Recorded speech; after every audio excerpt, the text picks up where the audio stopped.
At Arizona State University, we're bringing world-class education from our globally acclaimed faculty to you. Ranked #1 in innovation for 10 consecutive years and #2 among public universities for employability, ASU isn't just ahead of the curve. It's creating new paths to success. Earn your degree from the nation's most innovative university. Online. That's a degree better. Explore more than 300 undergraduate, graduate, and certificate programs at asuonline.asu.edu. Welcome to the Deep Dive. Today we're zeroing in on something that's clearly been getting a lot of clicks, to those recent Champions League games between Borussia Dortmund and FC Barcelona. Yeah, and what's interesting is we're looking directly at the search terms you, the listeners, have been using. It gives us a real sort of unfiltered look at what people wanted to know. Exactly. So our mission today really is just to sift through these digital breadcrumbs, you could say, and pull out the key bits of info, nice and quick. Right. And these searches, they really tell a story. I mean, it's not just random words. You see patterns immediately. Okay, so let's dive right in. The thing that hits you first is just how many searches are specifically about the matchup itself. We've got Dortmund versus Barcelona, Barcelona versus Dortmund, Borussia Dortmund versus FC Barcelona. And even the short versions like BVB versus Barcelona. Right. It's clearly the main event people were focused on. Why do you think there's that much focus just on the pairing?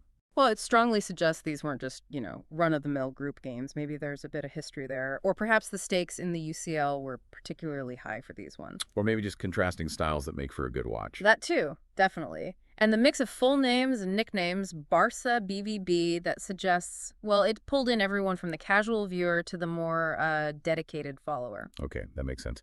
Now, moving beyond just the team names, something else popped up. Specific players linked with Dortmund. We saw Serhou Guirassy and Rami Bensebaini appearing in searches connected to Dortmund. What's that about, do you think? Yeah, that adds another layer, doesn't it? It's not just about the teams colliding. Mentioning Guirassy and Bensebaini, well, that screams potential transfer talk, right? So rumors maybe, or just interest in how they might fit. Could be either. Maybe rumors they were going to Dortmund, or maybe fans just saw them play well elsewhere and started thinking, could they work for us? Especially thinking about big games like the Barcelona ones, it kind of humanizes the search data a bit. Interesting. Adds a whole different dimension. Okay, shifting gears slightly. There's a practical side to the searches, too. Things like where to watch Borussia Dortmund versus FC Barcelona. Pretty basic, but essential. Absolutely essential. I mean, it's fundamental, isn't it? You want to follow the team. You need to know how to actually see the game. It highlights that very practical need for broadcast info. And tied into that, seemingly, is the need for live updates. Exactly. We see searches for UCL scores, Champions League scores, even just UCL matches. People want that instant information as it happens. Precisely. In this day and age, you expect to find the score the second you search for it. But it wasn't all super specific either. We also saw broader terms, just Barcelona game or Dortmund. Right. What do those tell us? Well, I think that shows a wider ongoing interest. People aren't just tuning in for the big head-to-head. They're, keeping tabs on the teams generally, tracking their form, maybe other results. It's a sign of a dedicated fan base following the whole journey, not just the spotlight moments. Yeah, paints a picture of comprehensive tracking. And then finally, there is this real desire for detail. Searches like Borussia Dortmund versus FC Barcelona lineups. And stats and even timeline. Exactly. That shows a much deeper level of engagement, I think. Fans aren't just after the final score. They want the nitty-gritty. The tactics implied by the lineups, the key stats that tell the story behind the score, the flow of the game. It's a more analytical approach. Suggests a pretty sophisticated audience, yeah. They want to understand how and why things happen. Okay, so pulling all this together then.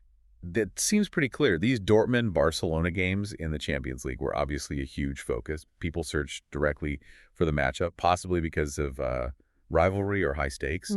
There was also buzz around potential player moves, Guirassy and Bensebaini, specifically for Dortmund.